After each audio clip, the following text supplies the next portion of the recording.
Celui-ci, il fait près de 600 pages. Je vais lire les 100 dernières pages cette semaine.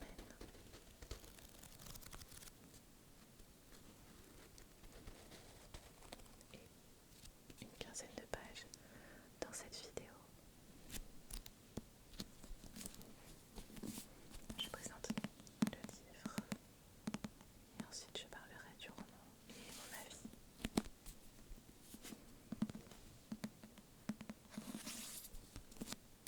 Jusqu'où peut-on aimer, jusqu'à s'oublier? Le nouveau roman de Melissa d'Acosta nous plonge au cœur de l'intimité d'un couple en miettes et affronte, avec une force inouïe, la réalité de l'amour, du désespoir et la soif de vivre, malgré les épreuves. Un succès complètement mérité de Augustin Trapenard à la Grande Librairie. Melissa d'Acosta, la jeune romancière qui chamboule tout.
tous ces couples qui traversent la maladie ou le handicap côte à côte.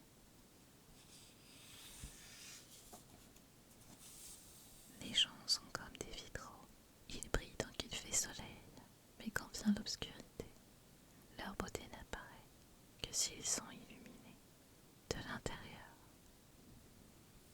Elisabeth Kübler-Ross.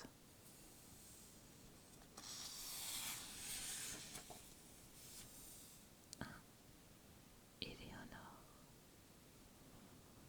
Les mines sont lugubres dans cette salle d'attente, à l'odeur de désinfectant et de vieux magazines. Les regards sont fermés, fuyants. Nul ne songerait à croiser celui de son voisin, tout juste si les yeux se posent sur l'écran de télévision allumé. Les actualités du jour n'intéressent personne. On suit les allées et venues des soignants dans le couloir à travers la porte entrebâillée. On jette un coup d'œil furtif au dehors, comme pour s'assurer que le monde extérieur continue de tourner, et on s'étonne de trouver un ciel toujours bleu, automnal, des oiseaux qui volent avec insouciance. Contrairement à mes voisins, j'ignore l'extérieur. Et le couloir ne m'intéresse pas vraiment. Je sais qu'on ne viendra pas me chercher tout de suite, sauf si cela tournait mal, sauf s'il mourait pendant l'intervention. C'est possible. Je n'ai pas lu les statistiques avant de venir. D'ailleurs, je ne sais même pas vraiment ce qu'ils sont censés réparer. Je sais juste que c'est sérieux, qu'il faudra 6 à 10 heures d'intervention. Ils ont parlé de polytraumatisme. Qu'est-ce que c'est censé signifier? Je sortais de la salle de sport quand j'ai écouté le message vocal. Je suis venue sans réfléchir.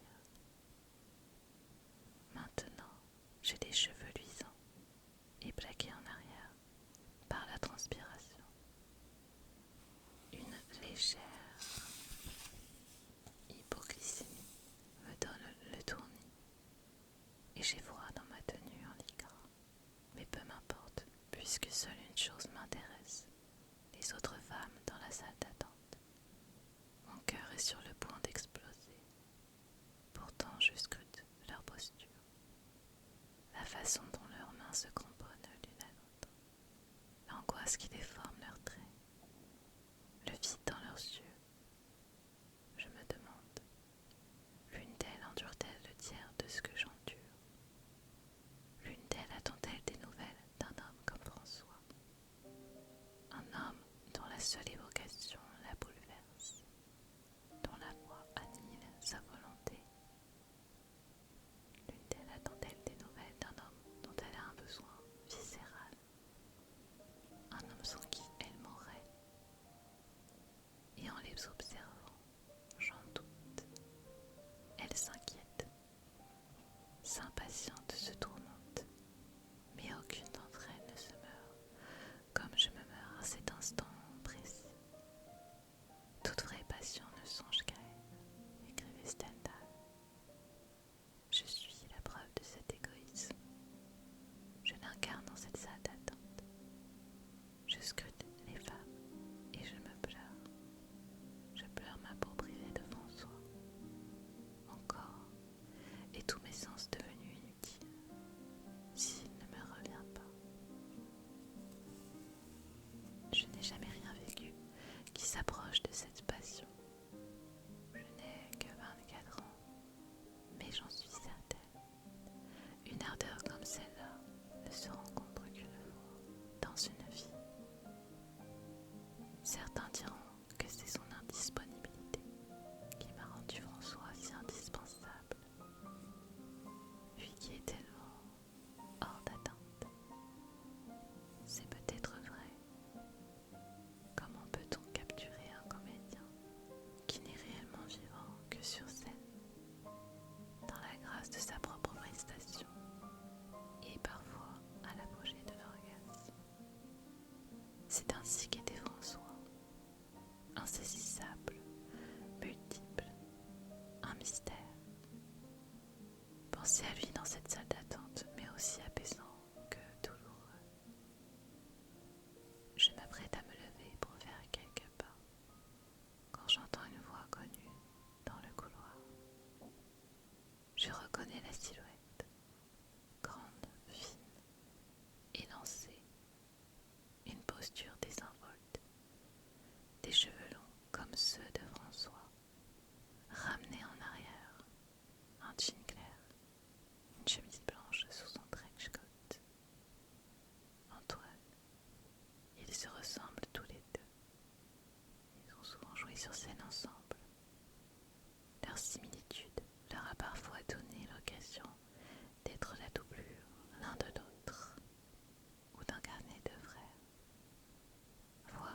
François, lui, serait la couleur orange, une couleur chaude, perfide, tout en nuances et en reflets, une couleur qui louvoie.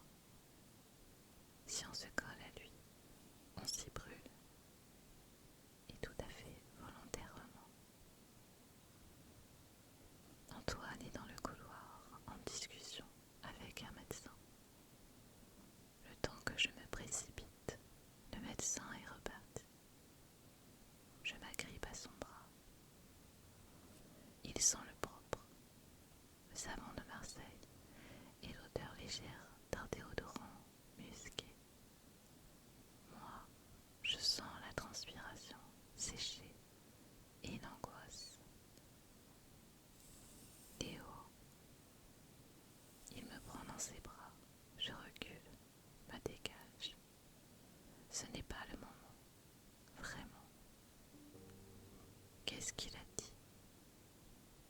Il a quelque chose d'égaré au fond des yeux. Il dit qu'il faut attendre. Nous n'aurons pas de nouvelles avant 2 ou 3 heures. Que s'est-il passé? On ne m'a pas dit grand-chose. Juste qu'il était à scooter, pressé. Il a refusé la priorité à droite. C'était un bus. Le pronostic vital est... Allons fumer une clope. Je ne peux pas l'entendre. Si on me force à l'entendre, alors il me faudra réfléchir sérieusement à la nécessité de rester en vie. Nous sortons de l'hôpital sans un mot. Il fait claquer son briquet devant les portes vitrées. Je suis gelée dans ma tenue de sport trop légère. Terrifiée aussi. Mes dents s'entrechoquent. Tu n'as pas croisé Isabelle, demande-t-il. Je secoue la tête. Elle a été prévenue, poursuit-il. En premier, j'imagine. Il ignore mon ton acerbe. Vérifie son téléphone. Je devrais essayer de l'appeler, dit-il. Tu m'attends ici. Je le regarde s'éloigner. Je tire sur ma cigarette pour m'emplir de fumée. Ne pas penser à Isabelle. Pour ça aussi, je préfère rester dans le déni. Je tâtonne dans mon sac en toile. Il ne contient que mon portefeuille et mon téléphone. Je déverrouille mon smartphone. En fond d'écran apparaît une image de François et moi, à l'intérieur d'un café parisien, épaule contre épaule. Je souris à l'objectif. François, non. Il sourit rarement, mais il a une telle intensité dans le regard qu'il fascine quiconque croise son reflet. Ce soir-là, je porte une chemise noire en dentelle qui dévoile les bretelles rouges de mon soutien-gorge. Mon bras tendu prend la photographie. François a les 2 coudes posés sur la table. Il porte une chemise grise. Derrière nous, un large miroir joue à nous révéler nos dos, celui de François, légèrement penché en avant, au-dessus de son café, le mien cambré, offrant mes reins. C'est ainsi que je suis en présence de François, sensuelle, ouverte, pleinement réveillée à la vie. S'il s'éteint, je n'aurai plus qu'à m'éteindre, à mon tour. Antoine ne revient pas. Quelques mètres plus loin, il est en conversation téléphonique avec Isabelle. Il chuchote. Il la préfère à moi, sans doute. 9 ans, ça forge une amitié. Je m'en moque. Du moins, c'est ce dont je tente de me persuader. Je déverrouille encore ce fichu téléphone. Je ne sais pas ce que je cherche en le faisant. L'heure n'a pas d'importance. 2 à 3 heures à attendre, a dit le médecin.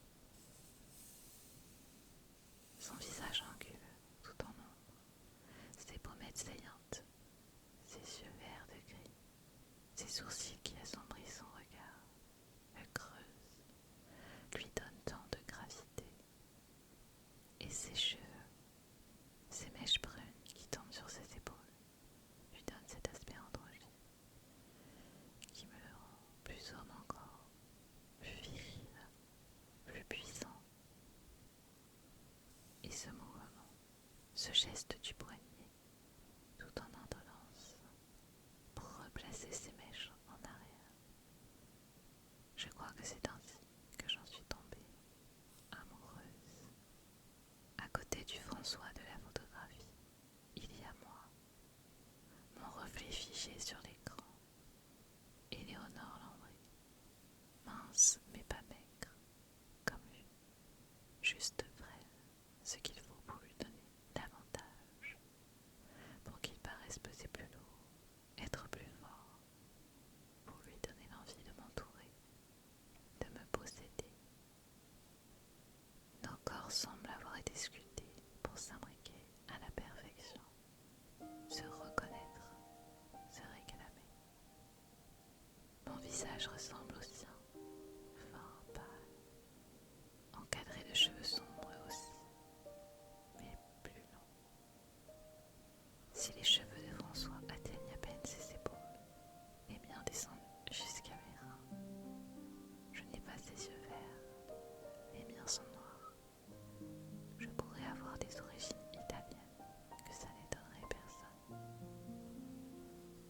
En scrutant nos reflets, je ne trouve je ne sais quoi qui fait dire que nous sommes assortis. Nous baignons dans la même lueur, le même clair-obscur. Si mon tout photographique avait le malheur de s'éloigner de François, cependant, il perdrait cette lumière. Ne resterait qu'un visage pâle et trop fin, que plus personne ne remarquerait. François, lui, continuerait d'attirer les regards. Avec ou sans moi, il est entouré de cette aura fascinante. La main d'Antoine posée sur mon épaule me ramène au présent, au froid vif de cette fin d'octobre. Elle était avec un docteur. Elle arrive dans 30 secondes. Je n'ai pas vraiment le temps de prendre conscience de cette phrase, de ce qu'elle sous-entend. Je suis encore dans mon monde, dans mes pensées qui m'éloignent de cette réalité. J'écrase ma cigarette, range mon téléphone dans mon sac, Antoine. Puis j'entends le bruit de la porte vitrée automatique et celui du talon qui fonce droit devant. L'instant d'après, elle est là, devant nous. Ses cheveux blonds fatigués, son teint gris, ses traits tirés. Il m'est parfois arrivé de trouver Isabelle jolie, bien que très mal assortie à François. Pourtant, ce matin, je la trouve plus décolorée que jamais. Elle ne salue pas Antoine. Elle se poste devant moi. Les pans de son manteau laissent apparaître un pull trop grand, noir, à demi rentré dans son pantalon. Elle fait peine à voir ainsi. Ses yeux parcourent ma silhouette froidement, ma silhouette mince, moulée dans ma tenue de sport.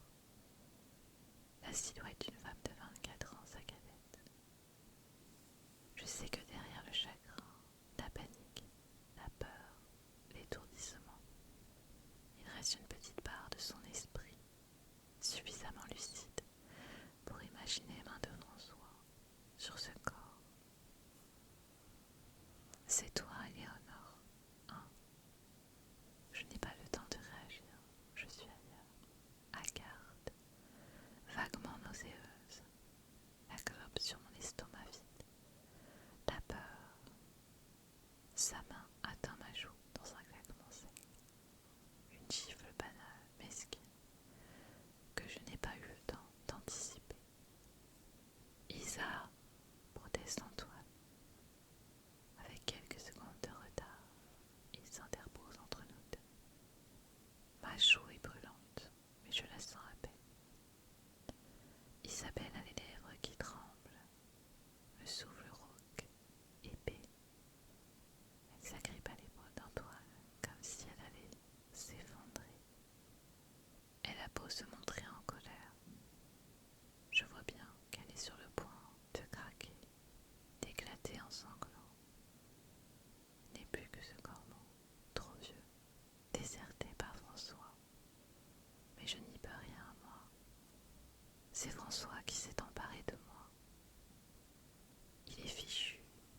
essaient de lever la compression de la moelle épinière pour éviter que les dégâts ne se répandent. Ils doivent aussi stabiliser le rachis pour éviter les lésions secondaires. Elle répète des termes techniques. Y comprend-elle quelque chose? Antoine insiste.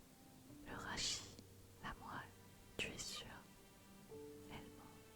Je tournais les talons. Vite, trop vite. Elle ment. Léo, où tu vas? Lance Antoine. Je ne me retourne pas.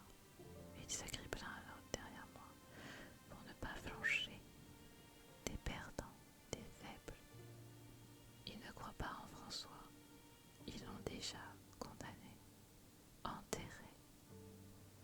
Si je reste avec eux une seconde de plus, la peur et le doute commenceront à s'insinuer dans mon esprit. Il ne faut pas. J'entends Antoine qui m'appelle encore. Les portes vitrées s'ouvrent. Malade. Je retrouve la chaleur des couloirs surchauffés de l'hôpital. Pourtant, je tremble toujours. Qu'a-t-elle dit l'autre folle? La moelle touchée, les jambes fichues. Elle ne connaît pas François. François n'a rien à craindre d'un morceau de vertèbre brisé. François n'a rien à craindre d'un autobus. Cette nuit même, François était en moi, au-dessus de moi. Ses mains immobilisaient mes poignets, me faisaient jurer